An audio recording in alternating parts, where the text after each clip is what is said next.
So I decided to come to a video fit in 50. I did a video fit in 48 about my transformation from flab to abs. I did it, well, obviously 2 years ago. It was a journey from 2011 to 2013. And if you want to check it out, I'll put it in the link below. Kind of talks about how I got started. Pretty exciting now still, although I learned a lot. I did do a fit in 49, and I kind of want to talk about that because it really says something that we have to remember, and as we get older, it's important too. So what had happened is I had done a mass gain. I actually posted quite a few videos on that, and my favorite part of that mass gain is the nutrition videos, so I got a couple videos there. Check out the introduction, the nutrition videos, at least check those out. Anyway, after the mass gain, I really started getting into what I'll call bar star stuff, not just pull-ups and stuff, but I could do front levers, reverse levers. My wife had bought some Liberts, and I had started using them. I could do a shoulder stand. I was starting to get to do some great transitions, but what happened is I'm doing my regular workouts, and then on the days I'm not working out or after my workouts, I'm going out and doing all this stuff and practicing and trying to get better on the bars, and I just didn't give myself enough rest and recovery time, and man, I screwed my shoulders. I mean, both have different injuries. This one here, this joint here still isn't 100%, just right there. That's probably the wrong finger to use, eh? That joint there, it's still not 100%. This shoulder here, it's really close, but I don't quite have that full range of motion back. I can only turn it that far, so I can't do like a behind the neck press or anything. So they're recovering now, but I had to pretty much take 2 months off of working out, which was like awful, and right around the time I wanted to do the video, so it kind of really killed my mojo. After a couple months, I was able to start doing arms and stuff again, but I mean, I would really be careful with any upper body stuff that could risk re-injuring my shoulders to the point that I couldn't train. Now I can train pretty much complete, but like I said, there's still a couple things with the range of motion of this one that's out, and this one here, I just gotta watch it, ice it a little bit, and I'm away again. But definitely I gotta make that rest and recovery time. But just because you have a limit, you know, and I hit my limit, I tried to blow past my limit.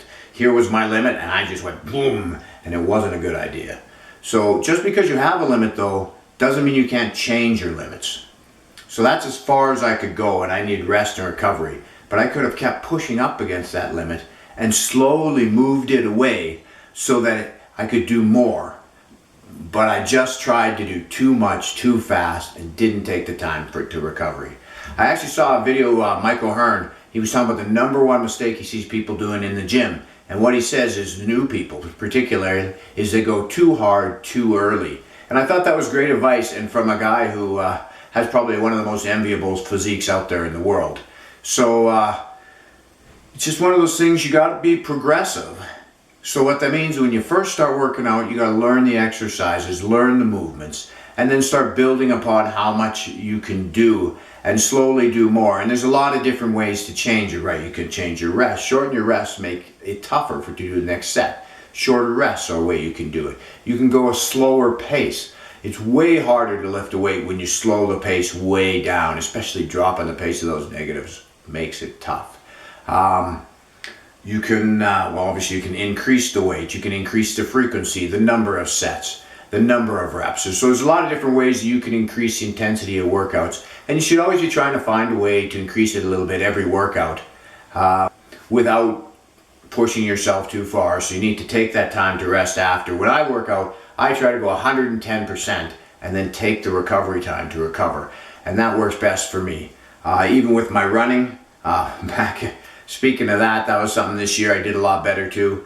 Again, I felt something in my hip, and I ignored it, and then one day after run, I woke up, I was so stiff, my foot was all splayed out, so splayed out like this. I guess I got the camera up way too high for you to see my foot. But the foot was all splayed out like this, and I'm walking my foot kind of sideways, and I went, oh, this isn't good.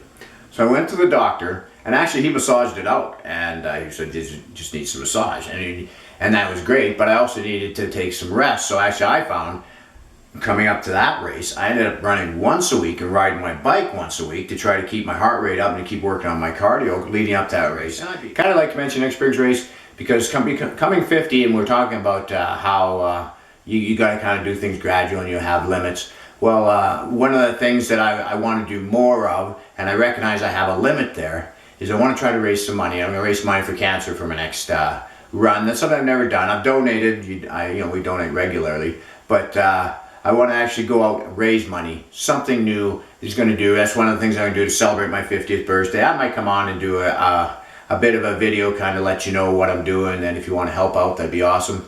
But thinking of those things, you know, because it's like aging, right? We're all going to grow old and die one day. Take a look around. Nobody's made it, right? Everybody eventually has died. But we can influence. Maybe we can't control that. That's going to happen.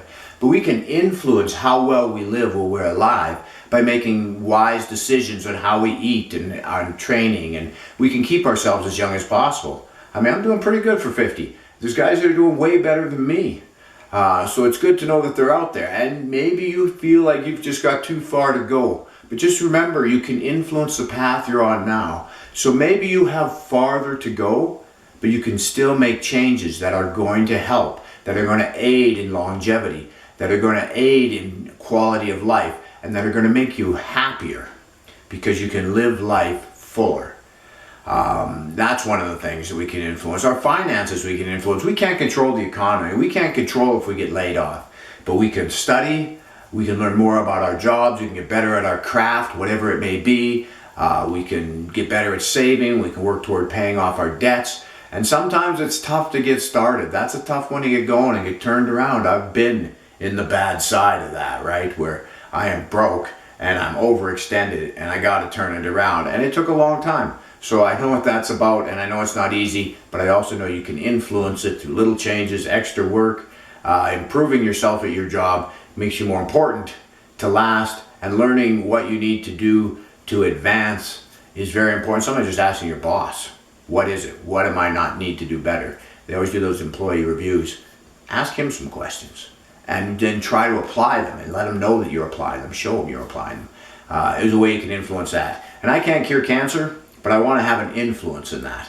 So that's why I donate money. That's why I want to raise money. So cancer is the one I'm going to go for my run. I'll talk more about that as we go on. I've ranted on so long now, I don't even know where else I want to go with this because I finished. I did want to talk about a little bit about how progressive, even at most basic level. So we're talking about people who have farther to go fitness-wise. And when you progress, let's say they only got 10 minutes a day. All they got they can donate to fitness. Well, what am I going to do? And they go, well, in 10 minutes, it takes me 10 minutes to walk around the block. Okay, so you're started. You walk around the block every morning. It takes you 10 minutes. How do you make it progressive? Try to get around 9 minutes and 55 seconds. Every day, try to drop a second off, 2 seconds off, 5 seconds off. What if you hit a plateau? Say you hit 9 minutes. You cannot get around that block faster than 9 minutes. You feel like by the time you've hit that third corner, you're going to collapse. If you try to go any faster, grab some 5-pound dumbbells, go back to 10 minutes. 10 minutes, 5-pound dumbbells. Slowly work your pace up. Maybe do some curls with those 5-pound dumbbells while you're walking down the street. And you know what? Or maybe some shoulder presses. And you know what? Somebody might look out the window and think you're a little bit crazy, but you know what? You're improving your life. They ain't doing nothing. So don't even worry about it. So you're working away, go around with these 5-pound dumbbells, doing whatever you're doing with them. Just carry them, I don't care. You're just trying to advance. Work your way back down to 9 minutes. Then next day, don't bring the dumbbells. See how fast you can go around. Bet you're going to go faster than 9 minutes. It's a simple little thing, but it's a start. And eventually maybe you'll be doing 2 blocks. Maybe you'll be running. You'll be doing a 5K with me. Maybe you'll start doing a 10K, kicking my ass, doing something way better. That's awesome. I love that. That's who wouldn't want that? So anyway, what I want to say, guys, is you got to keep being progressive. We do have limits. We have things we can't control, but we can influence. And so look at ways we can positively influence the things that we can control. Look at ways we can be consistent and progressive in our workouts. Study nutrition too. Something to throw out there, it's like really just at the last minute because I don't think I want this video to run on any longer. But nutrition really helped. It's really helped me. Back even when I did my Fit in 48 video, I thought I knew. I've learned a lot over these last 2 years. Still got things I want to experiment with. Still learning about my body. Finding out things to do, last year when I did my cut, I wanted to keep my carbs higher, hopefully it would keep my muscle mass better, and just couldn't get the cut as good. It was, this year's cut went way better when I cut for vacation. So you got to keep experimenting a bit, and of course, some things aren't. When I talk about cut, some things aren't necessarily healthy. So you got to make decisions for yourself. Is this a healthy choice? Is this something I want to do? Am I looking for the result? And you really have to make those decisions for yourself. But the only way you can do that is to learn. So you got to start somewhere. Start working out, even if it's walking around the block if you're not doing it. But then you got to find that next level and being progressive. And sometimes that next level isn't pushing a little bit heavier weight. It's learning how to better feed yourself. It's learning better how to recover. So the next step isn't always one more rep, 5 more pounds. Sometimes it's opening a book and learning, watching a video and learning, doing some research on the internet and learning and trying and experimenting. And that's what makes fitness fun. Not doing the same thing every single day, but experimenting and seeing how your body responds to those results. Anyway guys, I want you to keep having fun, keep working out. This is my Fit and 50 video. Happy to be 50 years old and gonna try to keep rocking it in my 60s, 70s, 80s, 90s, 100s and beyond. Talk to you later.